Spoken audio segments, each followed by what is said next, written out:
ষড়যন্ত্রের পেছনে কাবিয়ার হাত রয়েছে জানতে পেরে গেল গীতা। হ্যাঁ বন্ধুরা, এমনটা দেখছি আমরা গীতা এলএলবি সিরিয়ালের আজকের পর্বে।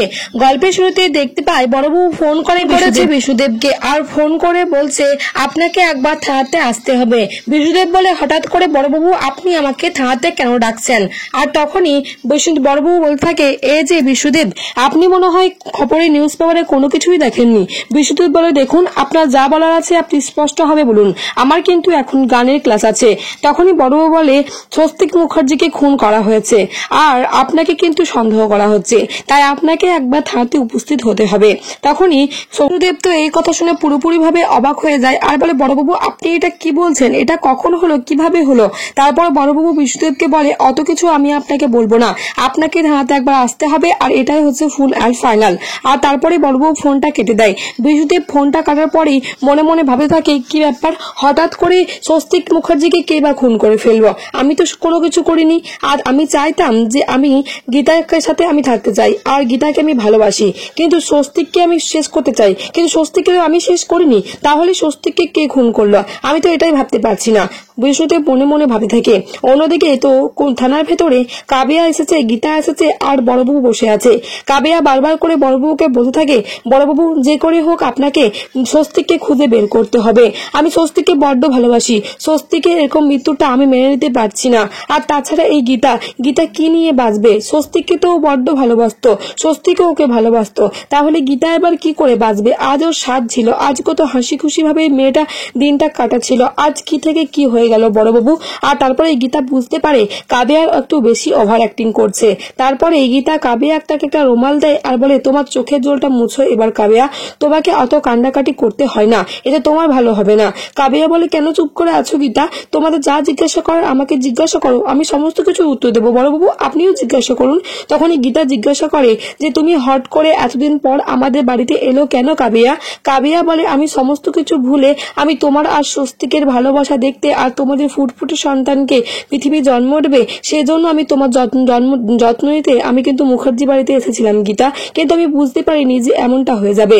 তখনই গীতা বলে, ঠিক আছে তুমি এবার এখান থেকে যেতে পারো কাবিয়া। কাবিয়া সেখান থেকে চলে গেলে তারপরেই কিন্তু গীতা বড়বাবুকে বলতে থাকে, বড়বাবু হুট করে এতদিন পর কাবিয়া আমাদের বাড়িতে আসা, আর তারপর আমার সাথে দিনেই কিন্তু স্বস্তিক বাবুর খুন হওয়া, এটা কিন্তু খুব একটা নর্মাল ব্যাপার নয়। আর স্বস্তিক বাবু যে আগে থেকে বেরোনোর কথা ছিল তাও নয়, মিষ্টি শেষ ছিল না, তাই মিষ্টি আনতে হট করে কিন্তু স্বস্তিক বাবু বাড়ি থেকে বেরিয়েছিল। আর তারপরেই কিন্তু স্বস্তিক বাবু যেখানে মিষ্টি আনতে যায়, মানে 10 থেকে 15 মিনিট আমাদের বাড়ির ওখানে, সেখানে স্বস্তিক বাবুকে খুন করা হয়। তাহলে এটা কি করে হতে পারে? নিশ্চয়ই কেউ না কেউ এই বাড়ি থেকে খবর দিয়েছিল শুটার দিকে, আর তারপরে সেই শুটারটা খবর পেয়ে স্বস্তিক বাবুকে শুট করেছে। আমি বুঝতে পারছি এই সমস্ত কিছু পেছনে কিন্তু কাবিয়ার কোনো না কোনো রয়েছে। এমনকি কাবিয়া এটাও পর্যন্ত বলে নিল যে মধুবাহারির ঘরটাও যাদবপুরে। ও কি করে জানতে পারলো যে মধুবাহারির ঘরটা যাদবপুরে?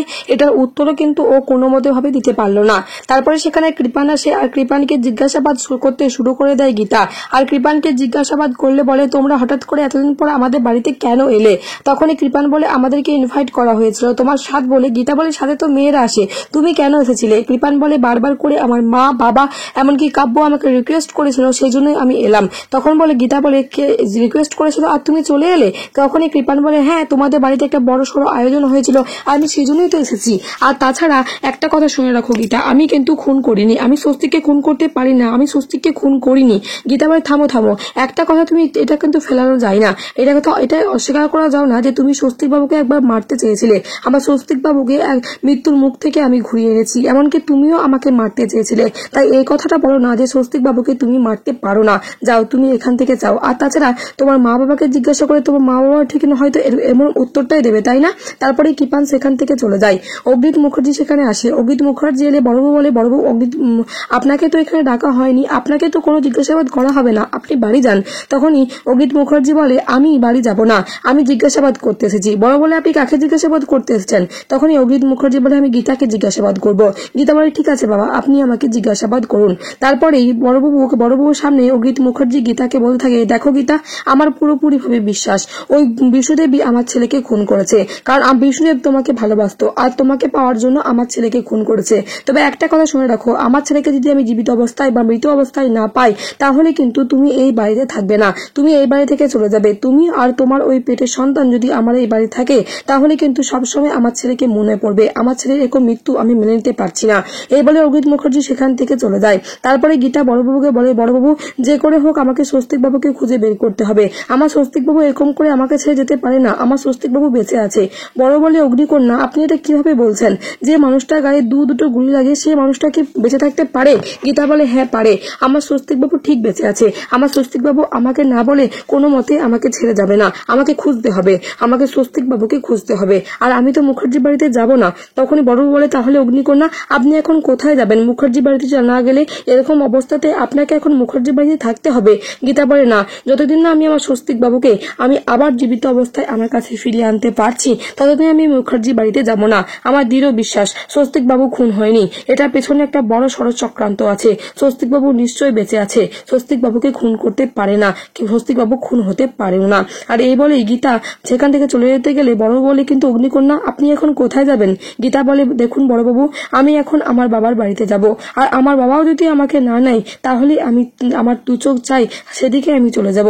আমি কি কোথায় যাব সেটাই আমার ঠিক নেই। তবে জানেন তো বড়বাবু, আমার এই কাব্যকেই সন্দেহ হচ্ছে। পদ্ম আমাকে বারবার করে বলেছিল যে উকিল দিদি মনি তুমি ওই কাব্যকে বিশ্বাস করো না, ও কিন্তু তোমার পেটে আবার ছুরি মারবে। কিন্তু আমি কাবিয়ার কথা, পদ্মর কথা কোনো মতেই বিশ্বাস করিনি, কাবিয়াকে ভরসা করেছি। আর বড়বাবু, আমি বাবার বাড়ি যাব, বাবার বাড়িতে যদি আমাকে না নেয় তাহলে আমি যেখানে আমার দু চোখ চাই সেখানেই আমি চলে যাব। এই বলে গীতা কান্নাকাটা করতে সেখান থেকে চলে যায়। আর বড়বাবু গীতাকে স্যালুট জানায়। তাহলে বন্ধুরা, এতটাই দেখতে পাবো আজকের পর্বে।